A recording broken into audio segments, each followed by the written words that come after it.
তো হ্যালো বন্ধুরা, আমি মৃগাঙ্ক বেরিয়ে পড়েছি কাজে যাওয়ার জন্য। তো আজ অনেক দিন পর ভিডিও করছি, প্রায় এক সপ্তাহ ভিডিও করিনি, কারণ মামার বাড়ি ছিলাম। মামার বাড়ি থেকে এসে সোমবার দিন কাজে যাচ্ছি। আজ এই ভিডিও শুরু করলাম আজকের থেকে। এতদিন কাজে যাইনি, আর কাজে যাওয়ার ইচ্ছাও লাগছে না, কিন্তু যেতে তো হবে, পয়সা না কামালে চলবে কি করে।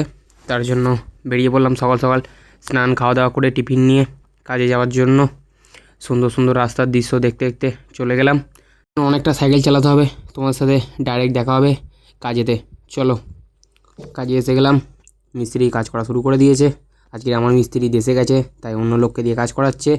আর আমি এখানে এইটাকে প্রাইমার মারছি, প্রাইমার মারবো। তোমরা দেখো কীভাবে ব্রাশ দিয়ে প্রাইমারটা আমি করি। এই প্রাইমারটা মারা কারণ যাতে না এই লোহাগুলো জং খায়। প্রাইমার মারার পরে ফের আর একটা কাজ করতে হবে, বব মেশিন দিয়ে এইটার রঙগুলো সব তুলতে হবে ভালো করে। চলো, পরের ভিডিও তোমার সাথে দেখা হবে। এখন কাজ করে নিই, সাবস্ক্রাইব লাইক করে দিয়ে যেও। টাটা সবাইকে।